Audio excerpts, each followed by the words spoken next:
शादी बहुत बहुत मुबारक। इजाजत है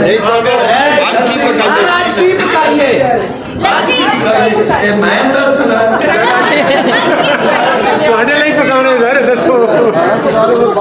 मैं इस बंदे आख्या ना नजम सुना अज की पकाइए और आख्या मैं सलाह भी नहीं पकाई। हाँ जी अज की पकाई दस तेरा की ख्याल है मैं की ख्याल दसा मेरी कीमत ले मैं चला फिर दस के लाल ये लब जन जंगियत पे लिया उठा लीजिए वो कहते बाबा तुझा मुझिया ने दिला दिया जोड़ियां मेरा भी दिल से टुकाइए आज तोड़ियां दिल मुंह वाली मिट्टी होवे फोटो लंबी होवे रिश्ते खजूर होवे सोनी होवे कुड़ी होवे विच होण बकरे दे कोठ दियां रोटियां नाल होण छंडियां तंदूरी दियां रोटियां मक्खण दा पेड़ा होवे लस्सी दा प्याला होवे पिंडियां ते नखरे ते गरम मसाला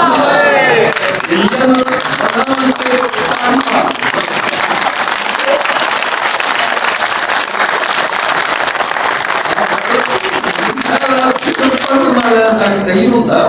सुनने वाले का भी होता है पिंडिया बनाने में कोई कोई जानता है पकाना कोई कोई जानता है उठा फिर चौधरी जी फड़ा में तैयारियां पिंडिया बनावा आज रात के करारियां हम कहते रहने आजाम बहुत मजेदार पिंडियां होंदियां ने कुछ जरा ले लिया अदा सभा करो चौधरी जी सब्जियां दी थोड़े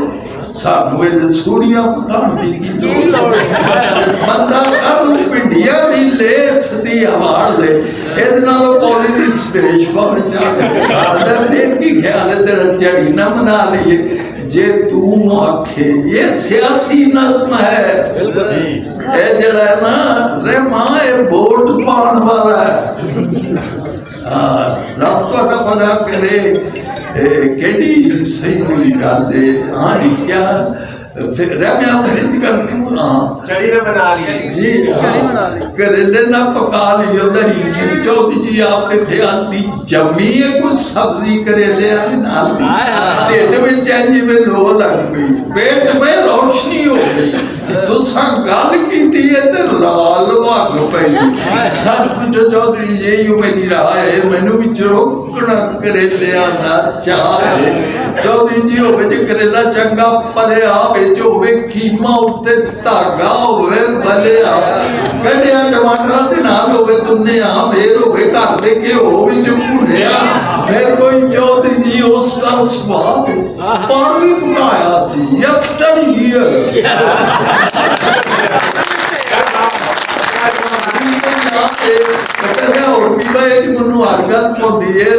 करेले कौड़ जरा होंदी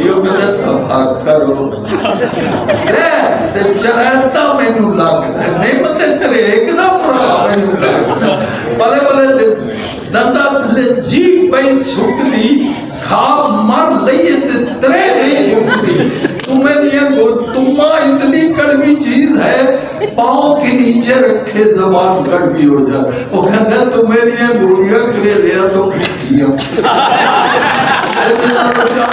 नींद दिया टिकिया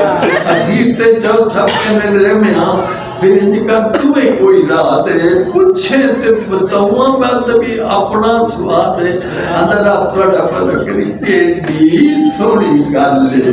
अयो जे जैके वाला होर केड़ा फल है ते काले काले निश्चित गोल मोल चार गोल लाउड ते बताऊं लाउड चौधरी जी लाउड ते बताऊं चार अंदर है मैं कारण तो जी बड़ा करदा है ए पठियां दी गर्मी तो दिल जरा डरदा है कहंदे सच्चे जी चौधरी जी ढिड कानू बालना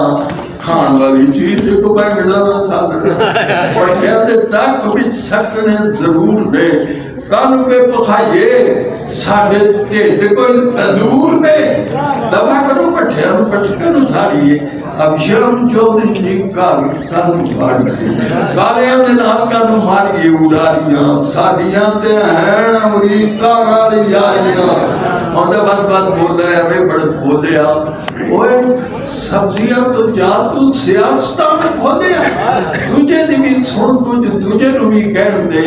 हुकूमतां दी गल तू हुकूमतां ते रहन दे चंगा फिर बुझ भला मेरा की ख्याल होता है बुझ नहीं चौधरी जी छोले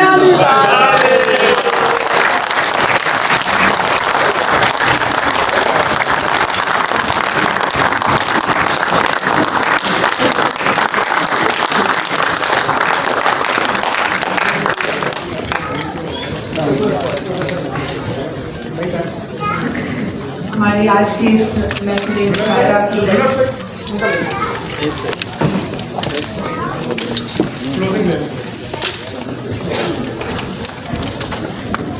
उधर कार्ड पर रखो आगे